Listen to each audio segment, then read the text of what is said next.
जय हिंद दोस्तों। आपका स्वागत है आपके अपने YouTube channel learning point with Abhishek sir पर। दोस्तों, अगर आप चैनल पर नए हैं तो चैनल को सब्सक्राइब कर लीजिए और बेल आइकन प्रेस कीजिए ताकि आप डेली डिक्टेशन पा सकें। डिक्टेशन अच्छी लगे तो वीडियो को लाइक कर दीजिए, अपने दोस्तों को शेयर कर दीजिए और कमेंट करके हमें बताइए कि आपको ये डिक्टेशन कैसा लगा। दोस्तों, आप सब लोगों के लिए CRPF ASI स्टेनो का पेड बैच चलाया जा रहा है। तो जिन भी एस्पायरेंट्स का 20 तारीख के बाद स्किल टेस्ट है वो लोग इस बैच को ज्वाइन कर सकते हैं और इसका लाभ उठा सकते हैं। जिनका 20 से पहले है उन्हें ज्वाइन करने की कोई ज़रूरत नहीं है, क्योंकि वो उसका लाभ उठा नहीं पाएंगे। डिक्टेशन आपको मिल जाएगा लेकिन आप लोग पूरा लिख नहीं पाएंगे, उसको उन शब्दों से परिचित अच्छे से नहीं हो पाएंगे। तो जिनका 20 तारीख के बाद है वही इस बैच को परचेज करें, तभी फ़ायदा होगा। तो अगर आपको परचेज करना है तो आप इस नंबर पर संपर्क कर सकते हैं 7376422797। इस नंबर पर आप हमें टेलीग्राम या व्हाट्सएप पर मैसेज कर सकते हैं। और इस बैच का जो चार्ज रखा गया वो 199 रखा गया है। तो इसमें आपको मिनिमम 30 डिक्टेशन आपको मिल जाएंगे और मैक्सिमम आपका जितनी तारीख को होगा उसी हिसाब से 3, 6, 9, 10, 12 डिक्टेशन बढ़ जाएंगे। डिक्टेशन शुरू होगी 5 सेकंड बाद।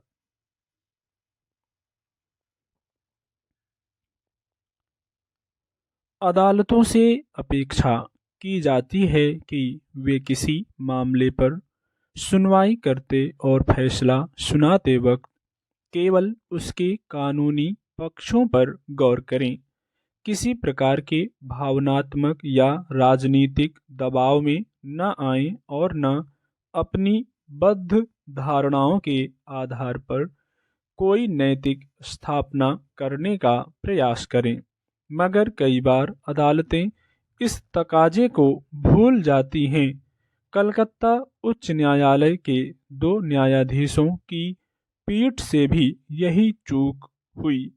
यौन शोषण के एक मामले में फैसला सुनाते हुए भावनात्मक दबाव में उन्होंने कानून के बजाय नैतिक मूल्यों को सर्वोपरि मान लिया।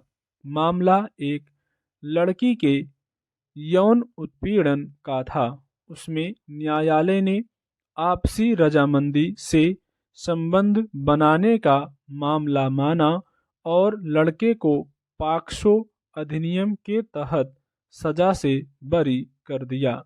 इसके साथ ही लड़की को नसीहत दी कि लड़कियों को शारीरिक इच्छाओं पर काबू पाने का प्रयास करना चाहिए। लड़के को सीख दी कि उसे लड़कियों की गरिमा का सम्मान करना सीखना चाहिए। इस फैसले पर सर्वोच्च न्यायालय ने स्वतः संज्ञान ले लिया और कहा कि अदालत का काम उपदेश देना नहीं होता। इस फैसले से संविधान के अनुच्छेद 21 के तहत नागरिकों को मिले मूल अधिकारों का हनन होता है। ऐसी टिप्पणी न केवल आपत्तिजनक बल्कि अनावश्यक है। सर्वोच्च न्यायालय ने पश्चिम बंगाल सरकार से पूछा है कि क्या वह उच्च न्यायालय के फैसले के खिलाफ अपील करना चाहेगी। जाहिर है इस मामले में नए सिरे से सुनवाई होगी। इस प्रकरण से एक बार फिर अदालतों के पूर्वाग्रह ग्रस्त होकर काम करने को लेकर सवाल गाढ़ा हुआ है।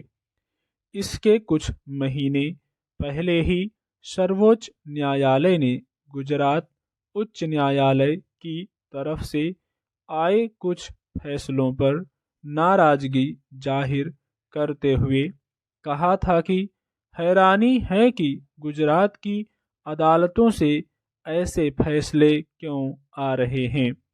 उच्च न्यायालयों के संवेदनशील फैसलों पर अक्सर सर्वोच्च न्यायालय नज़र रखते हुए उन्हें दिशा निर्देश देता रहता है, मगर छोटी अदालतों से जब तब पक्षपातपूर्ण फैसलों की शिकायतें आती रहती हैं। हालांकि उच्च न्यायालयों के न्यायाधीश प्रायः मामलों पर गंभीरता से सुनवाई करते देखे जाते हैं, पर उनके फैसलों पर भी पक्षपात संबंधी शिकायतों की कमी नहीं है। अक्सर सत्ता पक्ष या रसूखदार लोगों के पक्ष में आने वाले फैसलों को लेकर उन पर अंगुलियां उठती रहती हैं। स्वाभाविक ही इससे न्यायपालिका की प्रतिष्ठा प्रभावित होती है। सर्वोच्च न्यायालय ने स्वतः संज्ञान लेकर कलकत्ता उच्च न्यायालय के फैसले पर कड़ा रुख दिखाया है, तो इससे दूसरी अदालतों को भी सबक मिलेगा। पिछले कुछ समय से न्यायिक सक्रियता को लेकर भी सवाल उठते रहे हैं, खासकर सत्ता पक्ष की ओर से। अनेक मामलों में देखा गया है कि अदालतें सुनवाई के दौरान कुछ ऐसी मौखिक टिप्पणियां करती हैं जो मीडिया की सुर्खियां बन जाती हैं। हालांकि उन टिप्पणियों का अंतिम फैसले में कहीं कोई उल्लेख नहीं होता, जबकि अदालतों से अपेक्षा की जाती है कि वे अपनी राय या अवलोकन टिप्पणी के रूप में दर्ज करें। स्टॉप।